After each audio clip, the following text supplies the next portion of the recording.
Okay, so today I want to talk about fear of getting wellness help, fear of going to the next step to get help with whatever wellness blockage that you are dealing with. And specifically, I want to definitely start with those who are needing assistance, those who are wanting to conceive and haven't been able to do that, specifically women, because there's a finite time on the amount of time that you have to make that happen. Where should I start? Well, I think one of the bigger misconceptions is that people feel like, they don't want to spend the money. But honestly, I really don't think it's a money issue, because a lot of times it doesn't even matter if it's less than dinner. Even if a program or a service or product is less than the cost of going to the Cheesecake Factory, some people just will not go to the next step and spend $50 on something that's going to help them have a baby. So some people may say, well, you really don't want to have a baby, because if you wanted to have a baby, you would have been did this, you would have been did that, you would have been did this. I wouldn't say that that's necessarily the truth. I think that once I discovered something called ambivalence, it helped me understand people's psychology around when they move or when they stay still, or when they move forward or when they stay stagnated. It helped me understand a lot more. So the concept of ambivalence is when you want two things that are totally opposite, but you want them equally. So you want to look good, you want to lose weight, but you also want to watch Netflix all night and sit on the couch, and you equally want to do them. So you just take the path of least resistance, right? You want to go on a trip, like you can imagine yourself on the beach, you can imagine yourself, having a cocktail and having a server come and staying in a bungalow. You can imagine that, and you really, really, really want it, but you also don't want to go to the post office. You also don't want to get your passport. You also don't want to start saving a little bit each month. You also don't want to research and find a place you can go. It's almost like you want both things to happen, but however, once you make a choice, it cancels out the other thing. So some people want a baby really, really bad. They want a baby. Like, they think about children. When they see other women with kids, they feel sad. They already have names picked out. Sometimes I've even seen people go as far as buying baby clothes, buying diapers and all this, and there's no child inside. They have not conceived. They've never even had a successful conception. But they also want to eat fried chicken. They also want to, be overweight, or they don't want to take any steps towards losing weight. They don't want to get a wellness coach. They don't want to hire anybody to help them. They don't want to go to the doctor. They want to live exactly how they're living, and they want a baby. So unfortunately, a lot of times, if you choose to live that type of way, you're not going to be able to successfully conceive. That just is what it is. So once I sort of understood ambivalence more, it helped me understand people's psychology, because people really have to be shown their ambivalence. You have to have an outside person show, like, look, you're saying this, but this is what you're doing. Or you want these two things, but one of them have to cancel each other out. And another thing that I noticed is there's a lot of companies that capitalize off of people's ambivalence. Have you ever, I think that they're showing these commercials a little bit less often, but I remember when I was coming up in the 90s, they used to have these television shows where they'd be like, sit on the couch, do nothing, eat hamburgers, and lose weight. Buy these pills. And people be like, what? I can sit on the couch, eat hamburgers and ice cream and soda and lose weight? Sign me up. I don't care how much it costs. They'll spend money on these pills because it's meeting both of their needs. It's meeting both of their desires. They have a desire to have a fit body and to look good, but they also have a desire to eat hamburgers, ice cream, and sit on the couch. Well, guess what? The pills in this bottle is going to help meet both of your desires, so you're going to be ready to spend the money. I have a, like, that does not sit well with me, because I guess I just know about how the body works. I don't like gimmicks. I don't like fads. I don't like misleading people. And, you know, I know that if I tell you, yeah, you can drink this tea and sit on your ass, I mean, if I tell you, oh, just take this tea and take this treatment and sit on your ass and you're going to conceive a child, you'll probably give me the money, but you probably won't have a child at the end of that process. So for me, I'm not interested in the short term, give me your money really fast. I'm actually interested in you actually growing your family in the way that you want. I believe all Black women should be able to grow their family in a way that they desire, using all the tools and resources available to them to be able to do that. So that's kind of this concept of ambivalence. So if you can look at yourself and see that you're being ambivalent about something, I want to have X amount of dollars, but I'm not, you know, asking for a raise. I'm not, you know, I'm not putting forth any effort towards those things. You really have to reconcile. You have to reconcile those desires and figure out which one it is that you want the most. So a lot of times when I talk to people, they're like, I've been trying for 3 years. I've been trying for 2 years, this, that, and the third. And I always say, well, what have you done? What have you done to try? You know, well, I went to the doctor. They gave me some shots. It didn't work. So that's all I did. So that's all you did. That's not going to cut it. You know, that's not going to cut it. And I think it's really important that I don't want to like pressure you or like try to, I already know you're probably feeling pressure because you're a quote unquote biological clock. But at the same time, in vitro fertilization for one treatment round is about from $10,000 to $20,000, depending on where you live in the country. That's how much in vitro fertilization is. So once you get towards Janet Jackson's age, Halle Berry age, yeah, J-Lo, Janet Jackson, Halle Berry, yeah, they had their children at 45, 46, 48, 50 years old, but they also were able to fly in like the premier doctors around the world to make this miracle happen. And unfortunately, that is not accessible to the average woman. The average woman does not have 50, 100,000, $500,000 to pay for this process if she waits and waits and procrastinates and procrastinates and procrastinates. So if you're under 35 and you're having issues, that is the ideal time to utilize the natural remedies that you have available to you in order to make that happen. So you don't want to procrastinate until your only option is in vitro, because unless you've been squirreling away money, you're not going to have $10,000 a drop. Now, some people say, oh, $15,000, that's doable. I can pull the money out of my 401k. I can do this, whoop, whoop, whoop, whoop. No, baby, it's not 10,000 total. It's 10,000 per treatment round.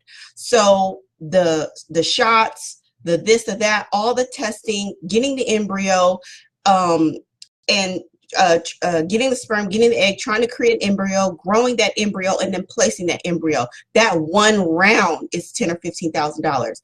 Normally, the first round does not work. So you have to do that multiple times. So unless you have 15,000 for this try, another 15,000, another 15,000, and another 15,000, maybe you have it. But for some people, they just simply don't have it. And also, you have to also think about the stress that that's going to put on your body, the hormone injections, the invasiveness of going up into your fallopian tubes, and, you know, the weirdness of growing the embryo outside in this thing and then implanting and hoping from the best, hoping that you don't get multiples, having to decide which one you want to keep. I mean, it's really a process that I would not, I mean, if you got to do it, okay, but I definitely would not let that be my first line of this is how I'm going to do it. I'm just going to wait until in vitro is my only choice and then I'm going to do in vitro. I would say, oh gosh, no, do it the natural way. Now, this is a little sidebar, but what I find with a lot of women is they want to try to put it on the guy. They want to try to put it on the man. Like, well, I need to involve my husband and I don't know if he wants to, you know, what he wants to do. If he's not having the issue, it's really about you. You trying to bring him in on your decision making is just you making an excuse not to make a choice, not to make a decision for yourself.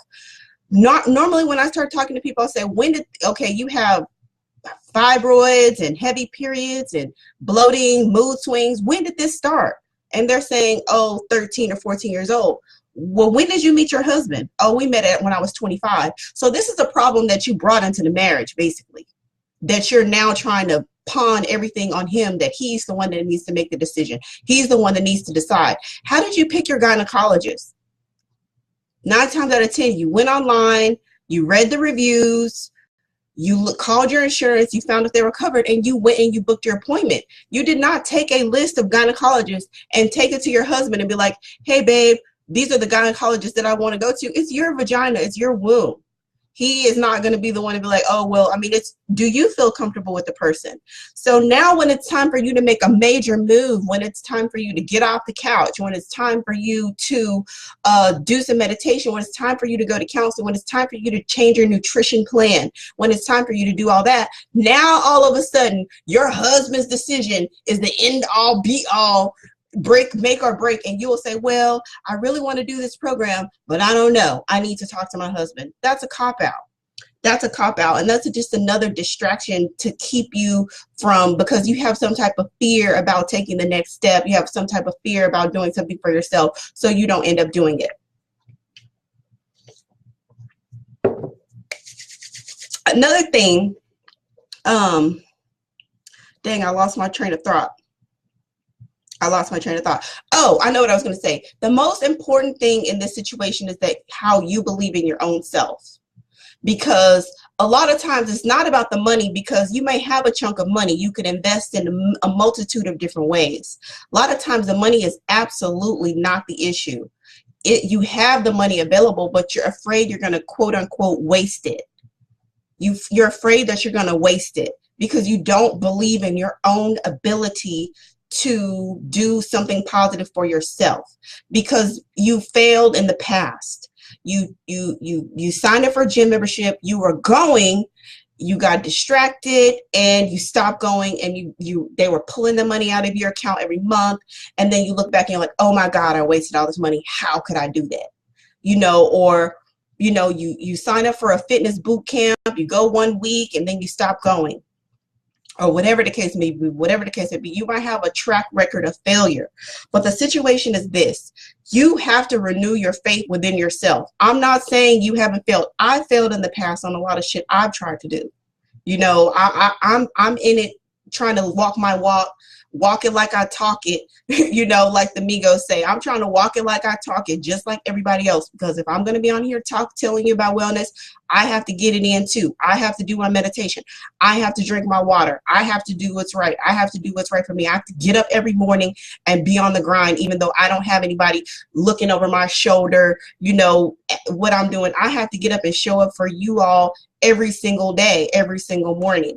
So anyway, you have to renew your faith within yourself that you can do what it is that you set out to do. You have to forgive yourself for the failures that you've had in the past. That is key to you taking the next step in what you're doing.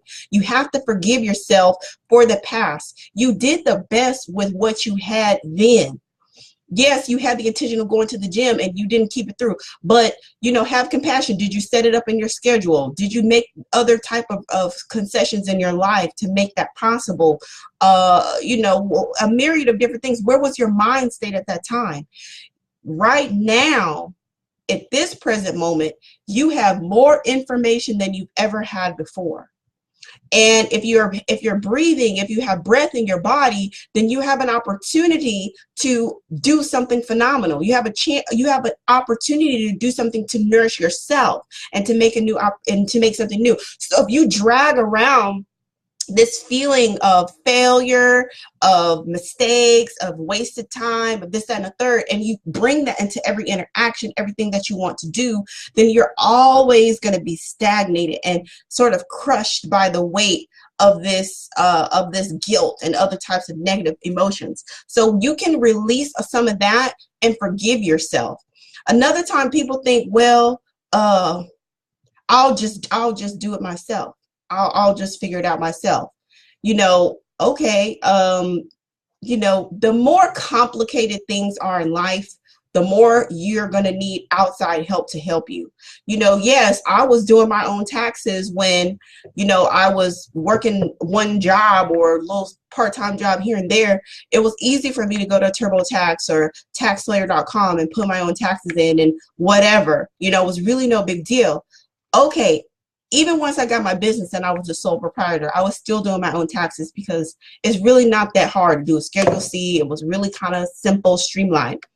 However, after I incorporated and I started looking at all those forms that I needed to fill out, Texas franchise tax and this and that, and all this, that, and third, I was like, okay, I've maxed out on what I can do. Things are more complicated. I have to hire an accountant. I need help because the stakes are much higher. And I need outside help to come and make sure that everything is right. And it's the same thing with your reproduction. If you are 35, 36, 37, no successful pregnancies or constant miscarriages, you're not getting what you need from your OB, you're not getting what you need from your gynecologist, you need to up the ante and you need to say, you need to invest in that process because the stakes are high. The stakes are high. Yes, it's going to be strenuous to do a detox and to change your way of eating and to do all of those things. But if you think about the lifetime that you're going to enjoy with your child, it'll be totally worth the investment in yourself. I was speaking with someone the other day and they were just so irritated that they may have to lose weight before conceiving, or that their doctor was telling them, you know, you really need to lose weight. And I told her, I said, well, you know, it's not just about getting pregnant. Once you get pregnant, it's about carrying the baby to term, you know, and not only carrying the baby to term, but having a healthy delivery. And not only having a healthy delivery, but having a successful transition from postpartum, from delivery to postpartum to becoming a new mom, being able to successfully breastfeed. All of this is a symphony of hormones that is happening within your body. All of this is a very intricate symphony of hormones that are happening in your body. And if in fat, especially fat on your belly, has its own hormonal system. It has its own biome and its own hormonal system that can negatively affect other hormone systems in your body. So that's where you have that chronic depression, not being able to focus, having mood swings, all of that kind of stuff, not being able to get sleep at night, not being able to conceive, not having a sex drive. A lot of that has to do with sometimes how fat is carried on the body. And other types of issues. It's not about the fat. It's not about the weight. Well, what's the magic number that I need to lose weight to get baby? It's not just about the weight. For me, if you are carrying excess weight on your body, to me, I'm seeing something is broken down in the system.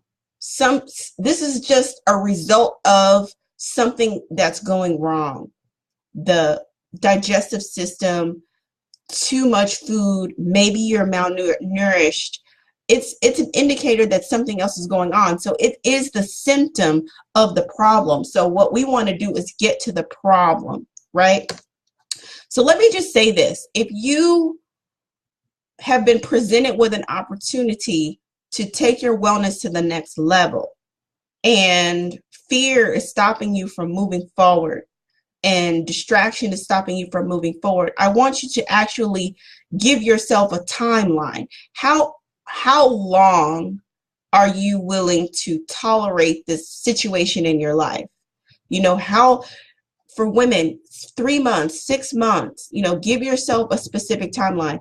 You know, Freya gave me this opportunity for this fertility program, but I need to talk to my husband. I don't have the money. I don't have the time. I'm too scared. What if it doesn't work? I'll do it myself. Just tell me what. Some people want you to tell them what to do and they don't want to pay you. But anyway, I'll just do it by myself. Right? Okay, all of that. I'll try it myself. Try it yourself for 6 months. If you are not able to conceive, give yourself a deadline. Put it on your calendar. If I have not conceived by, we are in what? We're in May. So May, June, July, August, September, October, November. By November, if you are not pregnant, you need to take the next step. If you're not pregnant by November, you need to take the next step. Okay? All right. That's how you're going to have to trick yourself, because the fear is not going to go away. It's not. You're going to have to act in spite of it. You're going to have to act in spite of it. You have to fool yourself, trick yourself to make yourself do something different. Shake it up. Go hard. Go in. Go all the way in as much as you want the baby. I mean, you guys will be surprised the type of shit I've seen in these. I left all fertility groups. I can't even do it. You got to come to me. I'm not coming to you. You got to come to me, because the type of insanity and shit I see in those groups is just crazy. I see people buying baby clothes, and it's like, sis, take that money and buy you some spirulina. Take that money and buy you some moringa. Take that money and buy you some alkaline water. Take that money and go to the gym. Why are you buying baby clothes? It just soothes me. Really? You need to also go see a therapist too. You need to go invest in that too, because that shit is crazy. I don't want to say crazy. It's not mentally well.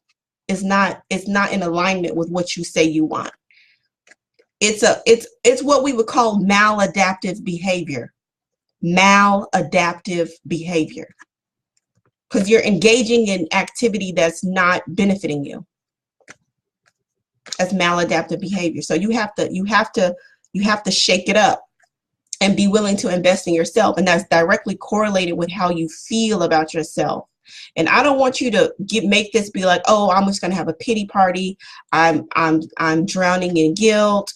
I haven't done shit. I tried. This is the thing. What I discovered for myself is I'm not going to take any of your fears personal against me. I'm going to keep showing up. I'm going to keep showing up. I'm still here providing the services. I'm not going anywhere. I'm not turned off, or I have thick skin. I'm not dissuaded by your ambivalence, by your fear, by what could seem to be perceived rejecting. You're not rejecting me. You're rejecting your own opportunities for the next level. Because it's not like you didn't hire me and you hired the next fertility coach. You didn't hire anybody. So it's not, I don't take it as rejection. My ministry is to keep showing up for you and to keep urging you, nudging you, reminding you about what you say you want, which is a baby. I'll just keep reminding you of that.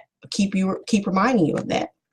In a tangent, I feel like this really does relate also to a lot of the mothers who want to have a VBAC. Sometimes they were like, they're almost, I mean, I have a lot of compassion for the women who want to have a VBAC, which is a vaginal birth after cesarean, because they had already set up a plan and it didn't go the way they wanted it to go, or maybe they didn't know, and then things happened a certain way, and so they may feel some type of way about that. So I have a lot of compassion for them, but I know that they have a hard time thinking, well, you know, should I get a doula? Should I make another birth plan? Should I try again? And my answer is yes. Why not, if that's what you want to do? You are different. This is a new pregnancy. This is a new pregnancy. Every time you have a menstrual cycle, it's a new opportunity. This is a new pregnancy. So you don't have to take all of the drama and the baggage from your previous experience and put it into this experience. You don't have to do that. You know, you can, you know, reconcile that, work through that. Don't ignore it. Work through those feelings and those emotions as they come up. Journaling, talking to someone, going to therapy, confronting it, crying. I don't know why people don't allow themselves to cry. Like, that was traumatizing. It's okay for you to cry that you had this emergency C-section. You can cry. You can scream. You can curse, you know, write a letter to the doctor, cursing him the fuck out, and then burning the letter. There's all kinds of different things that you can do to process those emotions, but you're gonna have to go through the emotions and not around the emotions, so that way you can approach this new pregnancy with new eyes, with new light, with a new openness, with new possibilities, with new, because you don't want to come into it closed off and guarded, because that's not conducive to childbirth. You need to be open, flexible, connected, and in tune with the Most High, so that you can birth your baby in the way that you desire and the way that's going to be conducive for the both of you.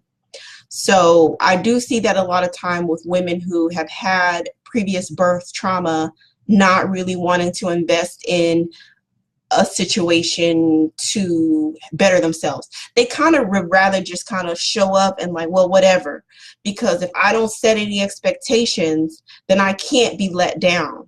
If I don't have a doula, then I can't be let down if the doula doesn't work. And I'm not going to drive an extra 15 miles to go to a VBAC specialist, because I'm going to have a C-section anyway, so it doesn't matter. I mean, they don't say that, but it's going on in the back of their consciousness, because that is in alignment with the actions that they're making. That is going in alignment with the actions that they're making. So just a few comments here. Says, your wellness is a discipline like everything else. Yes, absolutely. And I don't want to get caught up in semantics. I'm like, whatever works for you. Some people like accountable. Some people like accountability. Some people like responsibility. Some people like routine. Some people like discipline. Discipline turns some people off. Accountability turns some people off. I like accountability, because if I just have another person, even if they just know what I'm supposed to be doing, that helps me be accountable, because I know they're going to ask me about it. I know that they're going to ask me about it, you know, so that helps me. But I think that you just have to find whatever works for you. And if you don't know what works for you, ask for somebody to help you discover what will work for you. Don't just sit in, well, I don't know what works and I'm not sure. Okay, well, that can be fixed. That not knowing can be fixed. So I will hang out here for a couple of minutes, enjoy my coffee, and see if anybody has any questions or comments, either on Instagram or Facebook. And I try not to rush through this, because sometimes I know I'm like, oh, no question. Okay, bye. And some people are like, I was typing my question and you just cut me off. So I'm going to be patient, and I'm going to wait a few minutes. If you want to just send me like I'm typing to let me know that you are typing your questions, then I know that I can for sure wait for you to finish typing your question.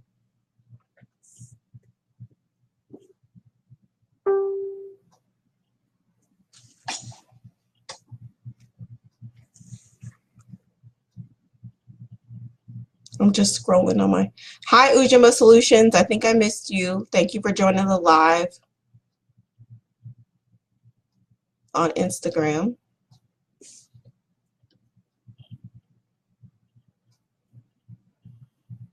Thank you, Mr. K-Stone, for the thumbs up. I appreciate that.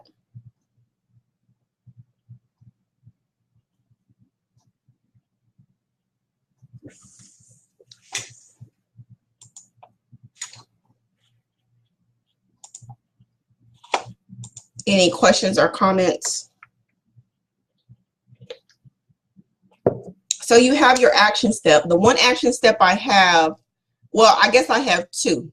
I have two action steps for you. The first action step is for you to forgive yourself for past failures on wellness things and anything that there is to better yourself.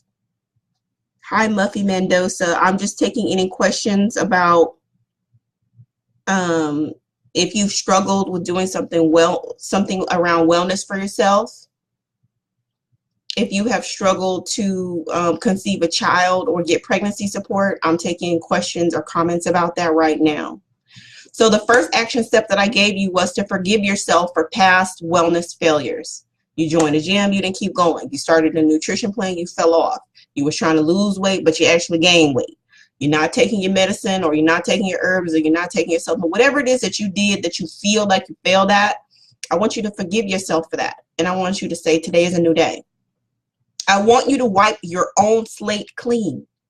I want you to wipe your own slate clean.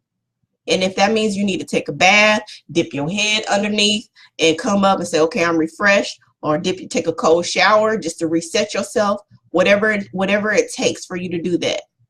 That's what I want you to do. I want you to forgive yourself, and I want you to wipe your own slate clean. The second thing I want you to do is I want you to set a date. I want you to set a date. If you are not, most people have been approached by wellness people. They've been approached by a trainer or, a wellness coach, or they follow somebody on Instagram or Facebook that they like that has a program that would address specifically what they need. But for whatever reason, they have drugged their feet on it. I want you to set a date, either 3 months or 6 months out, that says, if I have not made progress on this, I'm going to just sign up for that program.